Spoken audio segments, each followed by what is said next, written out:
never gonna win. Long as you're happy, you're always gonna grin. You get out what you put in. You get out what you put in. Never gonna lose, never gonna win.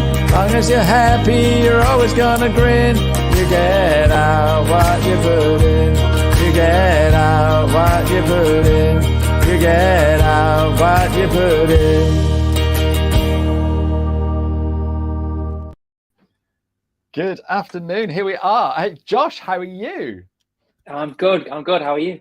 I'm really good. This is hilarious because you're from Nextminute, right? And Yes. I'm the 15-minute guy. So was that 16 minutes? There you go. Yeah. Absolutely. Josh, tell us a little bit about yourself. Please do. Yes. Thank you. Yes, I'm Josh. I'm the head of customer success for the UK at Nextminute. So I've been here for the past 18 months since we started up in the UK. I've spent the last 7 years of my professional life within construction and 3.5 years of that within tech. So yeah, great to be here. Thanks for having me. No, fantastic. And we were just chatting beforehand. You've just come back from Accountants as well. How was that for you? Hang on, before we do anything else, a couple of people to give a quick shout out. So we got Pavel and Zoe, both of whom I saw at Accountants. Wasn't that great? It's amazing how quickly it goes. Yes, it seems to have absolutely flown by. All that build up for Accountants was crazy, and now it's gone, isn't it? It's a real shame. So you're going to the digital accountancy show, Josh? Yes, we'll be there. Fantastic. We've got our CEO flying over from New Zealand to come, and our global partnerships manager flying over from Oz. So yeah, looking forward to it. Looking forward to the after party. It's going to be good. Well, if you've got your bosses there, that will be an after party, won't it? Yeah, exactly. Superb. So, come on, tell us a little bit about Nextminute. What is it? What does it Nextminute do? You're pretty new to the UK. Let's find out a little bit more. Awesome. Nextminute is a construction management system that's built for residential construction and associated trade businesses. So our aim is to help make their lives easier by managing pricing, planning, people, and profits. So any trade that's involved with building a new residential house or renovating, improving a home, that's kind of our ideal bag. We've got some really best-in-class integrations with Xero and QuickBooks Online, which then allows you to seamlessly connect to pull across supplier invoices, sales invoices, timesheets, contacts, all that good stuff. With the aim of helping you improve tracking against your jobs. Fantastic. And that's the thing, right? There's so many different trades out there, and what we do is we use Xero, QuickBooks, and there are other products available, and we try and shoehorn stuff in and try and make it work. So what you guys have done is just gone, right, okay, building a house, you need this is what happens when you build a house. I guess you've got all the inventory, the timesheets, and all those sorts of things, and stuff like that, invoicing and everything else, all within your app, which makes it dead easy for the builder and their team to make a profitable house, I suppose. Well, that's the main thing, is we want people to be able to build profit, to make profit. There's too many cases where builders will make a absolutely stunning house or a stunning project and come out with it and they barely turned a profit. So if we can kind of address this head on whilst the project's going on, then we can kind of see any red flags. And, if you've overspent on one task, such as laying the foundations, when it comes to the next task, we can kind of review and then say, all right, we need to kind of save costs here because we've overspent here. So yeah, it's just, it's, nice being able to go to a construction client and say, yeah, we're going to help you make more money. It's always a nice feeling. Fantastic. Do you know Kevin McLeod? The guy from Grand Designs. Yeah. I met him once at a conference. Yeah, he's a cool guy. I love that show, and I'm just thinking every single, and you don't call them contestants on that show, do you? But every single person that is on that show needs your app because they all overspend, don't they? I just want to know where they get the budgets from. It's like, oh, I'm a primary school teacher and I have a budget of 2.5 million. It's like, what? Yeah.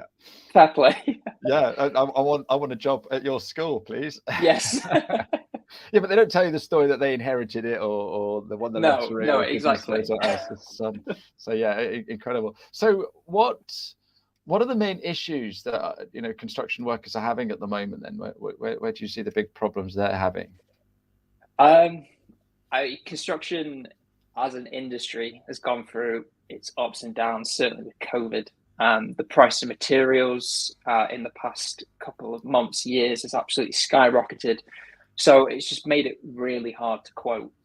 You can generate a quote this week with your materials coming out at this much, but by the time you do the job in 2 months' time, those materials could have gone up by 20, 30%. So just, you can't actively generate a quote and then stick with it. You always have to kind of go back to the customer and say, oh, actually, cost of materials have gone up. I'm going to need to charge you this much. Or you just bite the bullet and automatically you're going into a job with a margin that is a lot smaller than it should be. So that's kind of one massive challenge. Another massive challenge, is just kind of keeping on top of it.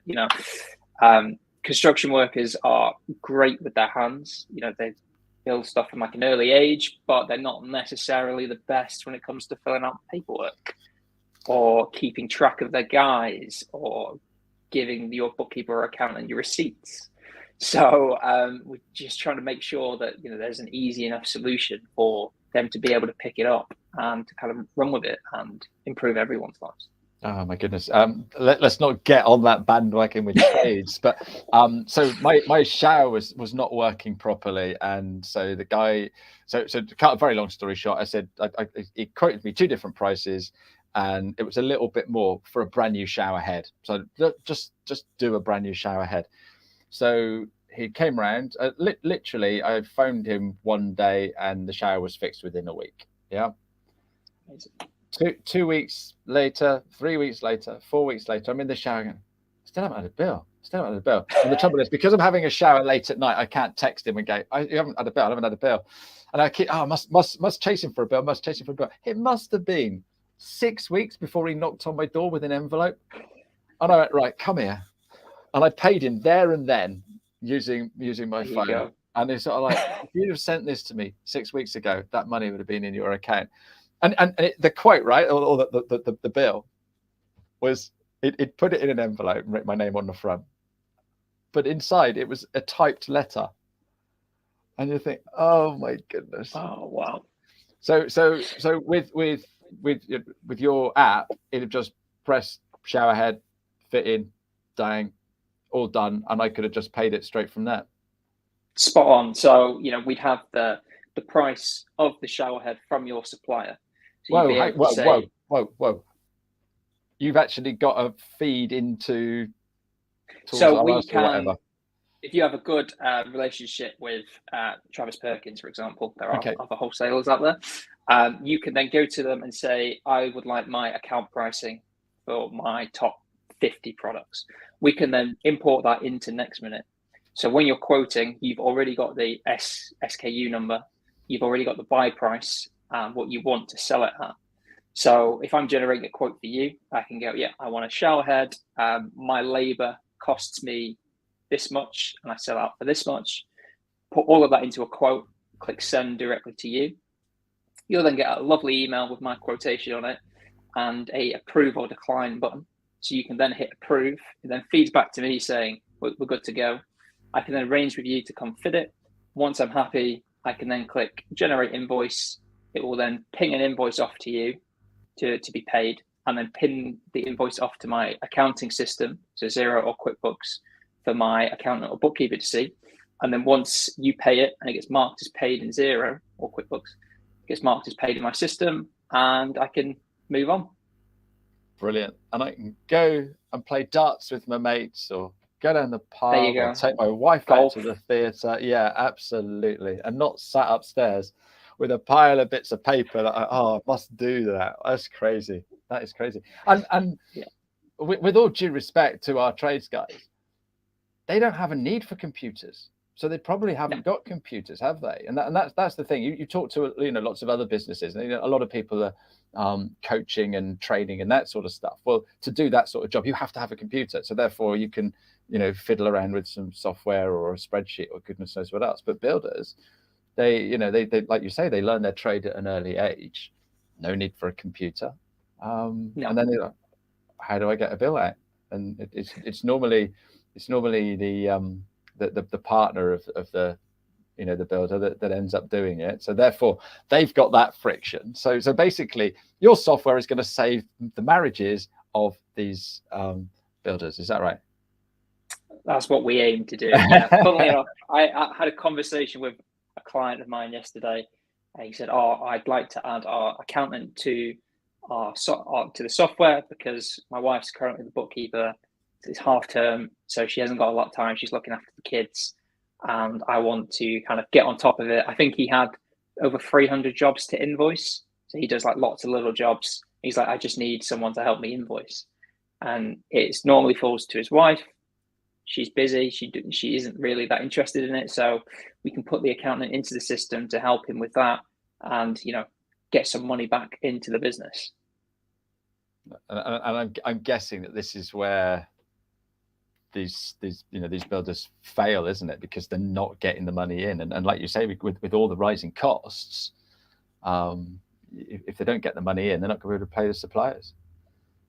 No, spot on. And then it's just a vicious circle of, I've not made enough money, so then I struggle, and then I can't pay my suppliers, so they struggle. So you take the tier one construction companies, if they go bust, well, the whole supply chain is affected. So even if we're looking at one or two within the supply chain, we just need to make sure that everyone is A, getting enough money to be paid, but B, getting enough money to be comfortable and to not have to lie awake at night worrying about money. Yeah. Okay. So I'm an accountant, a bookkeeper, and I've got a couple of construction workers on my books, and they're fudging it or whatever, or whatever they're doing. What should I be saying to them to get them to look at Minuteman? Minuteman, Nextminute. Close. Nextminute, even sorry. You should have it on there. So we can edit that out. It's fine. No one noticed. So yeah, it kind of needs to be an open conversation. So a lot of our partners who are accountants and bookkeepers, we kind of ask them, how have we improved your relationship with your clients? And the main kind of thing is communication has just improved. So all of a sudden with Nextminute, you're kind of both singing from the same hymn sheet. You can kind of see all of the active jobs in there. You can see the guys' timesheets. So WhatsApp is gone. WhatsApp and Excel are the devil in this scenario. You can see that the active cost tracking as well. So I quoted $4,000 for this. I've spent $3,000 on that. I've made £1,000 there. So it's just kind of being as transparent as possible and just allowing the construction company to have support where they need it. It's kind of, especially in construction, when it comes to margins, it's a dog-eat-dog world out there. So being able to have that support from your accounting bookkeeper to say, actually, we need to increase your markup on this product range because X, Y, Z, and just having kind of open conversations around that is so valuable when it comes to construction businesses. Yeah, no, I love that idea. There's a few people that I know, or accountants that I know, absolutely specialize in this, and that's their proper niche. And then you'll probably find that every accountant in the country has one or two builders on their books.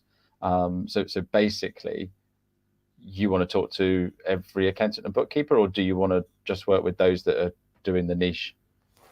No, absolutely anyone who has a construction client would be great to talk to. It's one of those age-old things.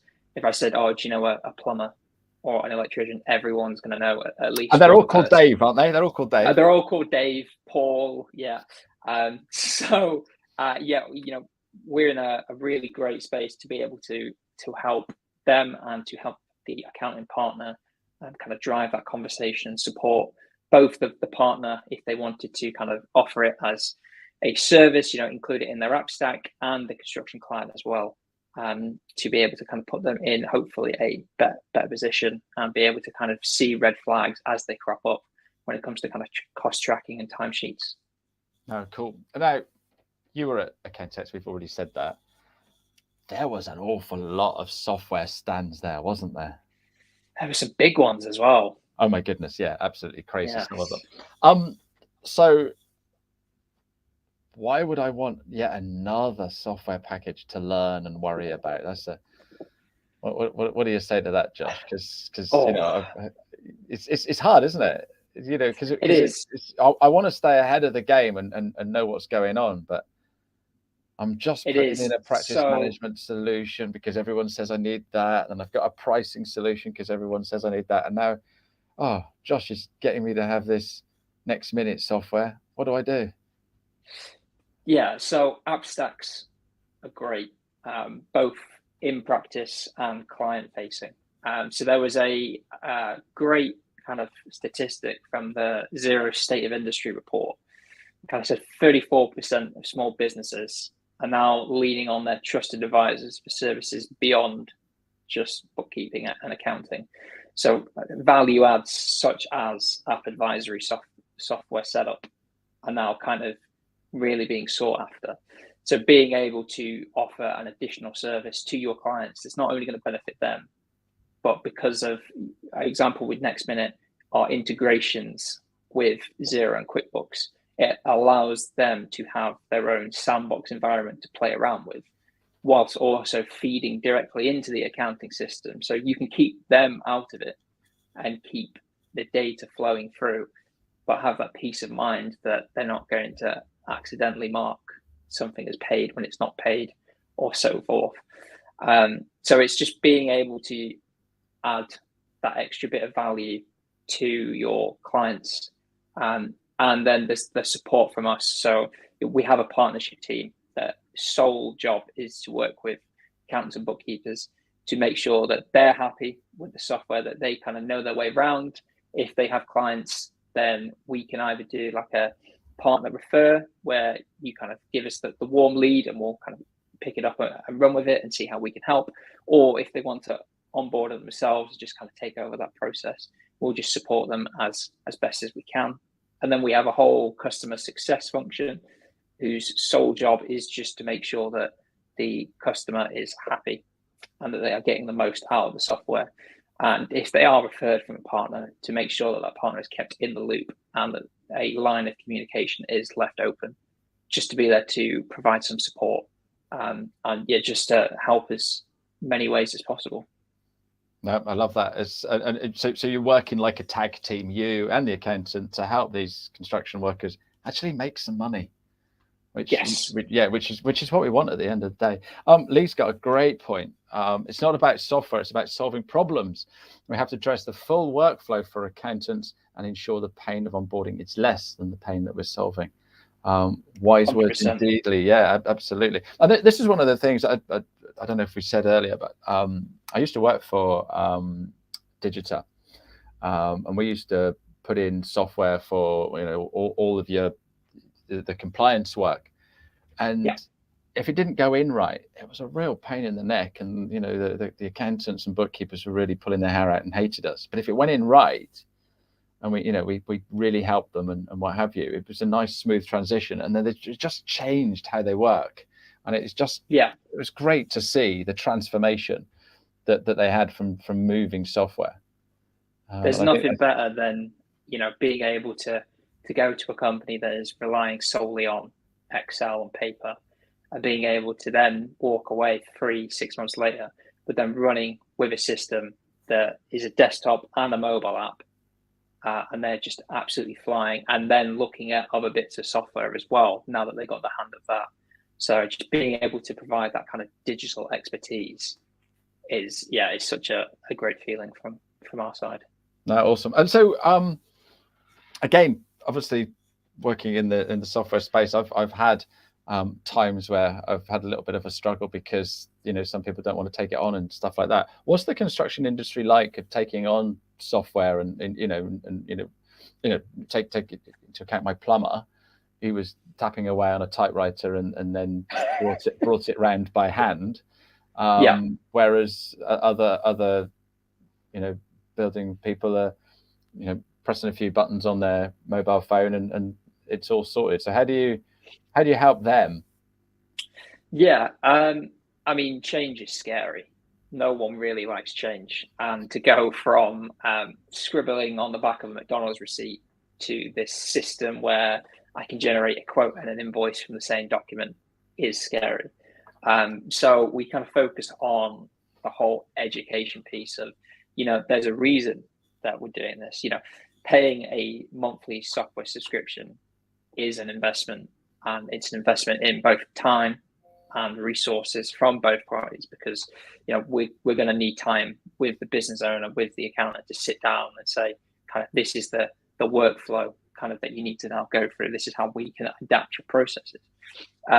So with an investment, you obviously want a return on investment. So if we can say that you spend 2 hours a week collating the timesheets for your guys through WhatsApp and through calling them up and saying, I need to know, otherwise you're not getting paid. If we can save that by rolling out a mobile app where they can log your timesheets, then within a month, 2 hours a week, hopefully the software pays for itself. So kind of the low hanging fruit where you can see clearly that we've either changed or added value somewhere, kind of go for that, and then we can kind of just do baby steps and say, all right, we'll look at timesheets first, or we'll look at being able to quote accurately and on time, or to create an invoice on time, as opposed to 6 weeks later. So improving cash flow. So there's loads of kind of different ways that we can look at it. We just had a customer where we created a document for them to laminate and have out on site, where it had QR codes for our apps. So that guys can just scan a QR code and download the app, and then you flip it around and it shows them how to log timesheets. So we're kind of, because we're smallish, there's about 20 people across New Zealand, Australia, and the UK. We have that flexibility to be able to kind of go, if this is going to help you and add value, then 100% we'll do it, and we'll support you kind of along the way. Yeah, that's brilliant. And I think that's the great thing about some of the software companies in our space. You're small enough to care and to be able to give that extra service, and nice and agile as well, which is absolutely amazing. What's a top tip that you could give an accountant or a bookkeeper right now? I think it's going to go back to app stack. So I'd say take the time to create an app stack and to build a relationship with the people at those apps.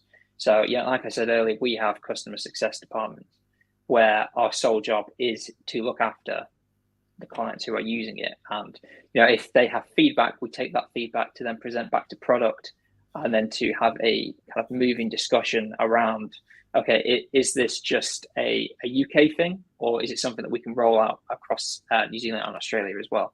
So by having that relationship, you can kind of always ensure that you're being told when updates are coming, when getting your kind of questions answered nice and early. But when you're kind of considering software, there's a couple of things to keep in mind.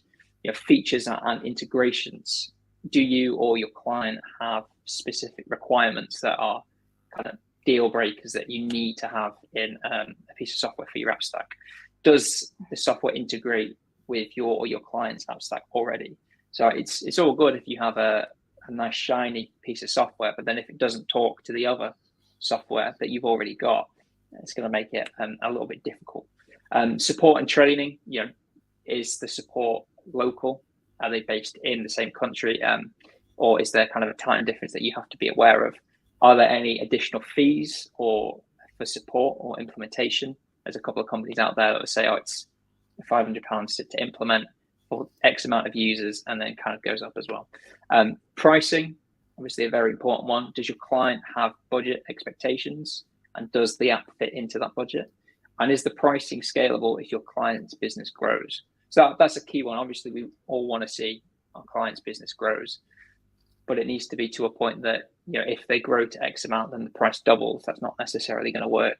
So having, there was a great LinkedIn post by, I forget her name yesterday, all about software pricing, and it needs to be transparent. I believe you commented on it. That's it was Samantha Mitchum. That's the one. Yeah, it was a brilliant post, because it is the case that, software companies will either not show their pricing online and it forces you to talk to someone, which is horrendous, or I it's think just those days have definitely gone now, haven't they? But yeah, isn't it? 100%. Isn't it crazy? Why wouldn't you You know, put your with price work on from something? home as well, you want to be able to log on to a website and say it's going to cost this month for this many users. Cool. Yeah. Not I want to actually have to pick up the phone and speak to a human being to then tell them what I need just to get a quote. It's bonkers. Well, the other thing there is, right, and we need to think about the psychological thing, because if I ring up and say, "Oh, how much is this?" and it doesn't matter what it is, whether it's a room in a hotel, a tire for my car, or a bit of software. Yeah. If I ring up and I go, "Oh, how much is it?" and I'm expecting it to be, let's say, 50 quid, and they turn around, it's 150 quid, then I've got that real embarrassing thing of saying, "Oh, I can't afford that. Oh, dearie me." So I'm not going to phone up, am I? No. Because I don't want to feel like that.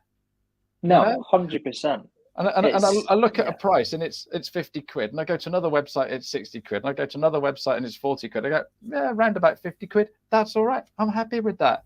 And I'm going to go with this company, whether they're whatever price it is, because they've told me this and they've told me that and they've told me that. It's just completely unnecessary. No. Like, fill out this contact form, we'll get back to you. It's like, look, now I'm at the mercy of your ticketing system. Yeah, absolutely. And I've got a life. Anyway. Yes. So if we go to your website, we're going to know exactly what it's going to cost. Yes, you will. But we have a lovely little slider that will tell you the price for the number of users you need, and it's all clear as day on our website. Fantastic. Look at this, Tracy.